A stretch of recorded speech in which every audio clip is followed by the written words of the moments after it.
Welcome back to another episode of Peter's Proffer here in the courtroom of current events, and we are still stuck on the coronavirus. So new laws, new acts, new stuff keeps happening in response to the coronavirus. We are still a full go here, providing all the services we always provide for our clients. The courts are now only handling things telephonically and by video conference, our depots, hearings, things like that. Trials are canceled, but we're still rolling.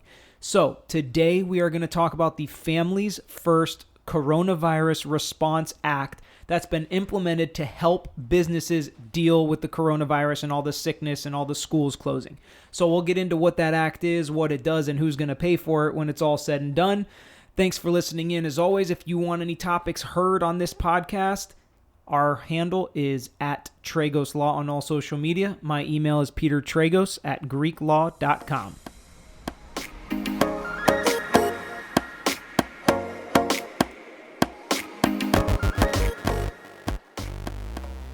Pete Sardis is with me on the podcast today, and we are still talking coronavirus.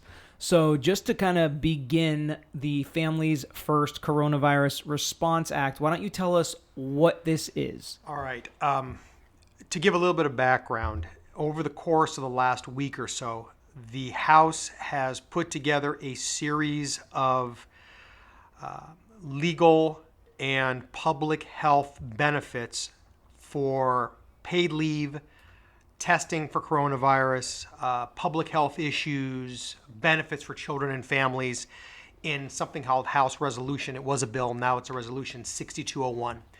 That bill went over to the Senate, I believe, either yesterday evening or maybe the day before, and it was signed by the president today. So let me just tell you, that is lightning fast. And it's hilarious, and not hilarious, but I mean, it's really something and interesting how much can get accomplished when all of these people work together across the aisle from each other that usually they just like to sit there and fight. But when they actually want to come together and get something done, they can do it. And they can actually do things that are beneficial for this country. And it's proven in times of crisis and emergency times like we're in right now. Right. The truth is we have no problems in this country. And therefore we make problems up. But when it's real, everybody got together and I think did a spectacular job of getting a bipartisan resolution that doesn't have a lot of what we call pork in it. There's not a lot of, actually there's nothing in it. There's no special interest projects. Which they tried to do in some of the other coronavirus bills, but not in this one. So what is the purpose of this? Let's get into the meat of it. Let's talk about, we can skip the OSHA standards and things like that, but let's talk about what it actually means for small businesses, employers, employees. The real purpose is all businesses, I guess I should say, not just small businesses. In fact, the purpose is to get relief to the American public because of either loss of money, loss of resources, because of coronavirus issues. It's relieving some of the stress and some of the financial issues that are created by a virus like this. It's created by the sickness itself and the amount of people that it's affecting and the social distancing that we're supposed to be doing. But it's also affecting businesses, employees, and employers because their kids are now done with school. Florida has canceled school for this year. You're basically not coming back till next year. They're doing some sort of virtual school, some of them. Parents are teaching kids at home, picking up that slack. But that creates a real serious problem in the workforce. Yeah, and I'll tell you, a lot of us don't recognize how many children depend on going to school so they can have breakfast and lunch. And now that their parents can't take them to school, one of the things that's in this particular Family First Coronavirus Response Act is implementation for children to be able to receive meals that would otherwise not have them because they're not going to school. Okay, and so that's one of the things that's in the act is to help families provide food for their children. Right. Okay, what else is in the act? There are a lot of details involving benefits that that are available to people. For example, like state-run hospitals and nursing homes. So there are going to be benefits available to residents of hospitals and nursing homes that otherwise would not be available. We talked about OSHA standards. Yes, they're actually relieving and changing some of the OSHA standards for for some governmental agencies that are actually not bound by OSHA. They've made some requirements for them. There's extensions on food stamps. There's workers getting temporary relief, for example, if they are sick, and we'll talk about these, I think, in some detail here. But it's kind of well encompassing all walks of life here.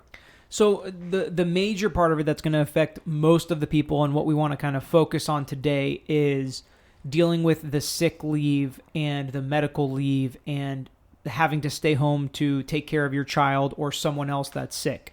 So what does it specifically say?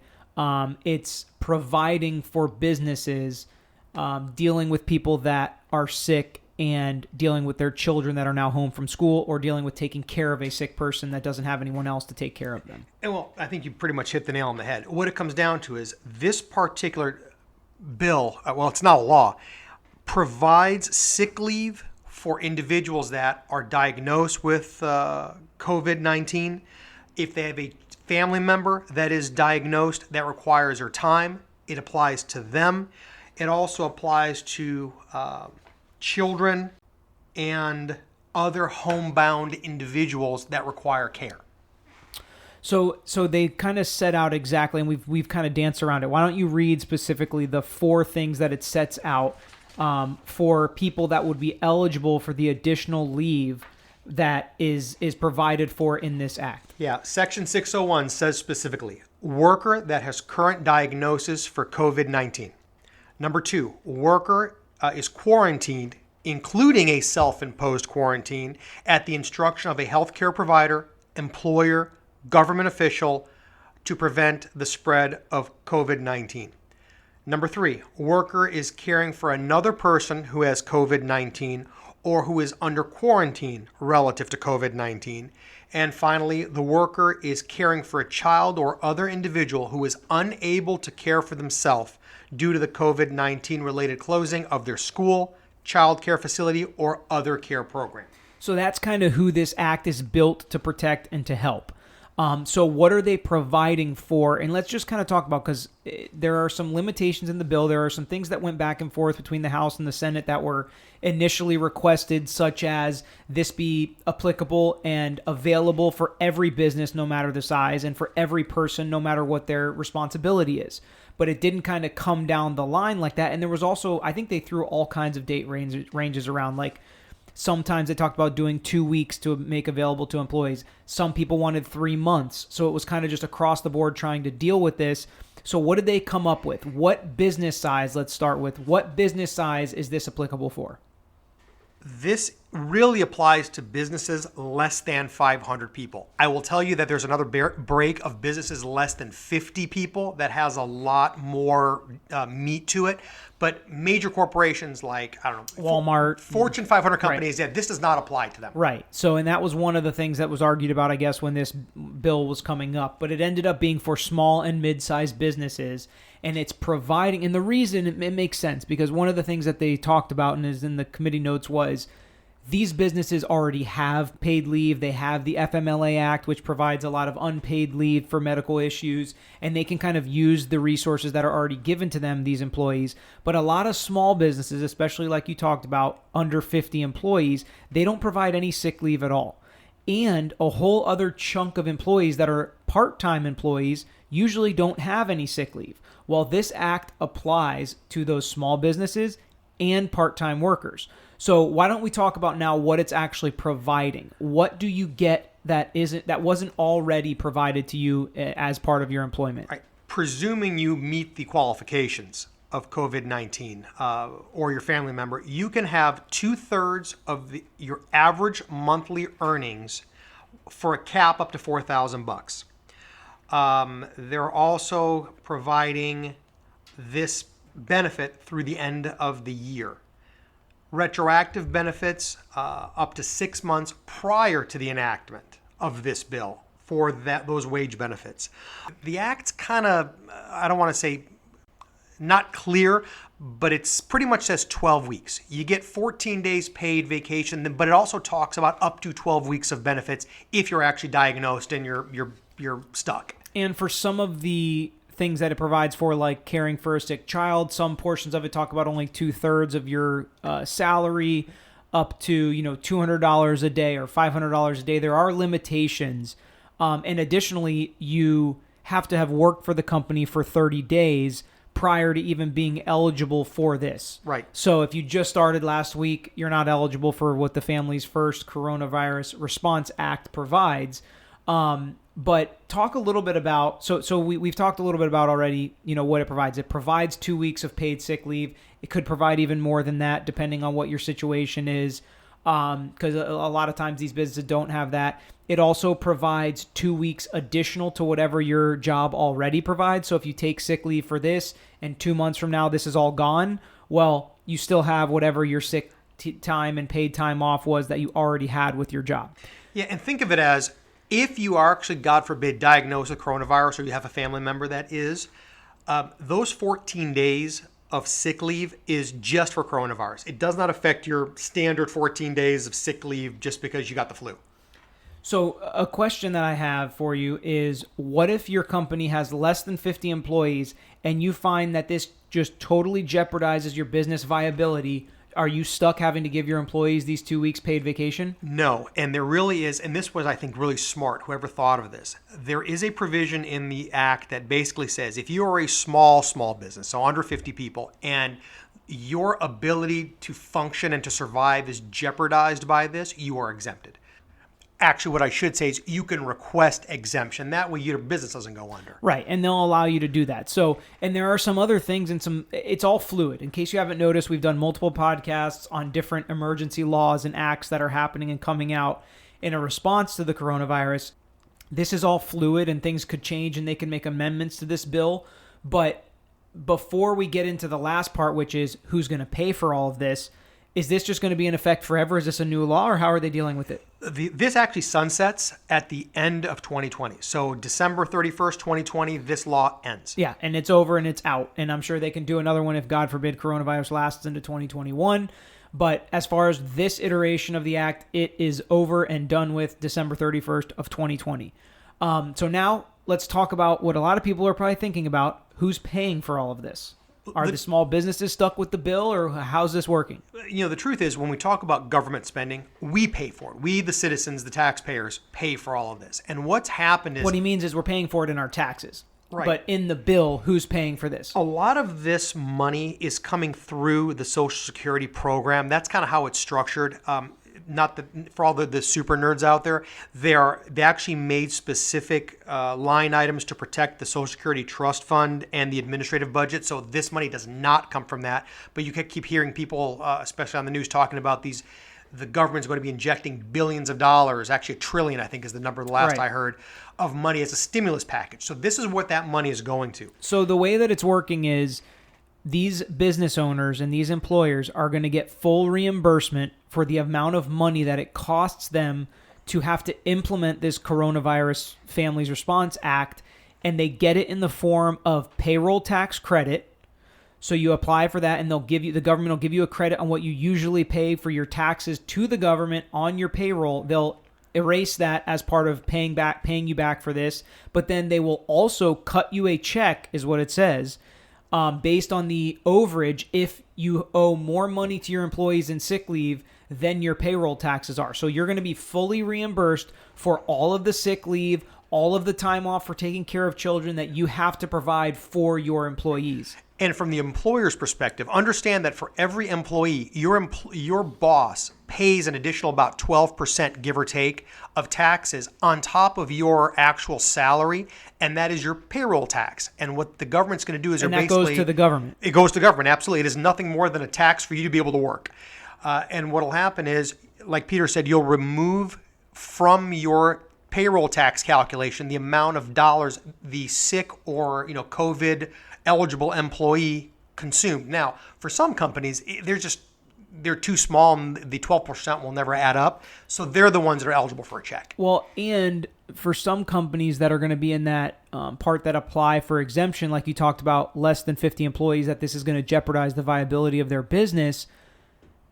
I also read, and some people commentating on the act and some other experts that have been kind of shooting around how this is going to work, that the government has also talked about ways to front that money to businesses. So, and there's a couple different ways you can do this. So the government can actually send you a check, like some of the experts have talked about that might happen as a result of this act. But then we also have been getting emails from some of our business bankers and financial planners that Florida is it Florida or was it the federal government? It's federal government, $50,000 interest-free loans. Correct. So they're giving $50,000 interest-free loans that you do have to pay back. But the way you could do it is, not finagle, but it can be a process where you get the $50,000 loan, you use that to pay for all the coronavirus sick time, and then the government reimburses you and you pay back that loan. So it's kind of just money going around in a circle that lets you float because, again, some businesses that have less than 50 employees can't just float a couple months of paid sick leave for all of their employees while they're not making money. Right, because we call it cash flow, meaning the monies that go in and out of a business are suffering right now. So that cash flow is what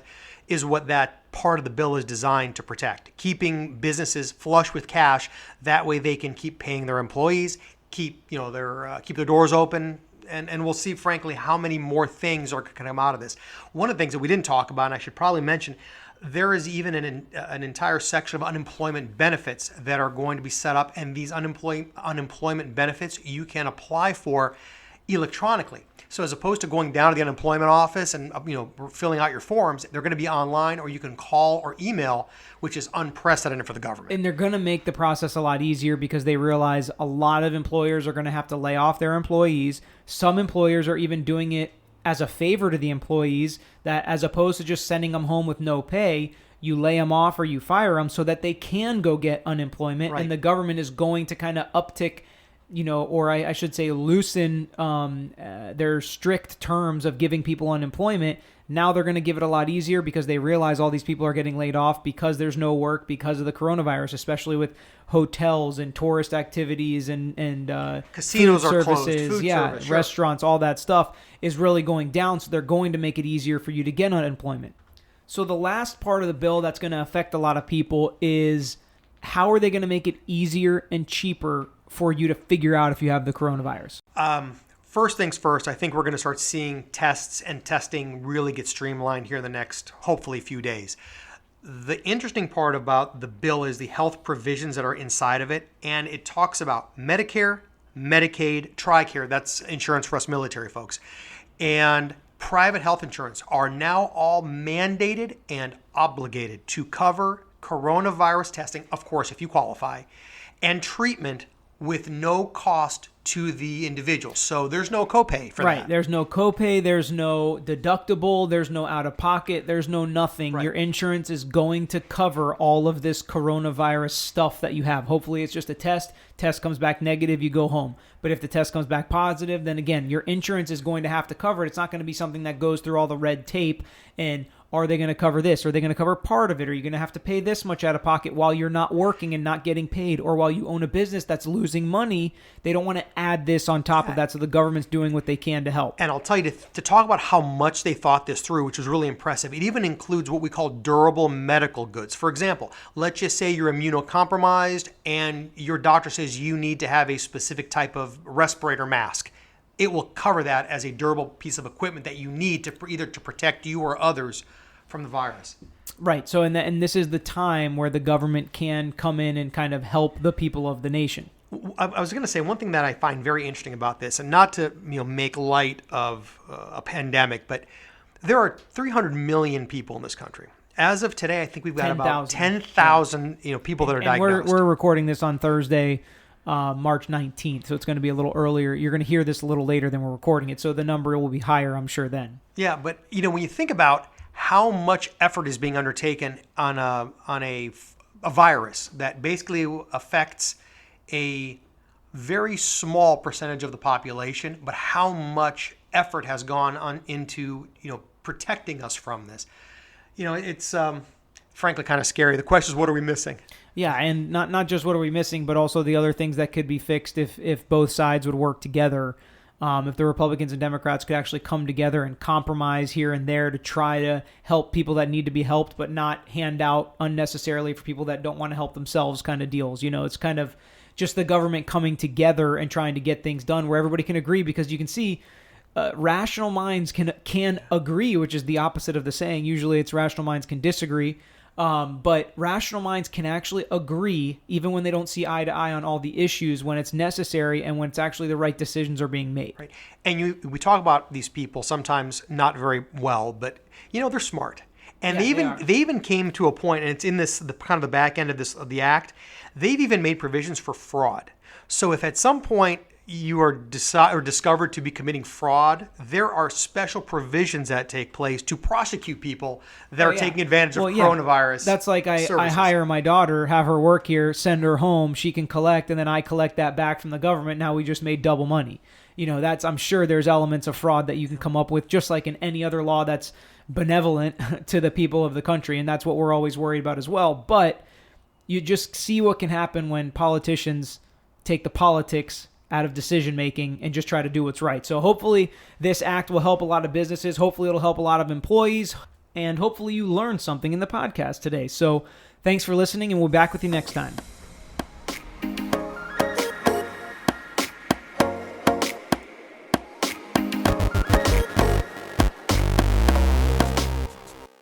I think I've already failed the recommendation that we speak slower in the podcast so it's easier for people to follow. And as we go, our marketing coordinator told us that we need to speak a little slower so it's easier to follow. So Pete, we're going to do our best to do that today.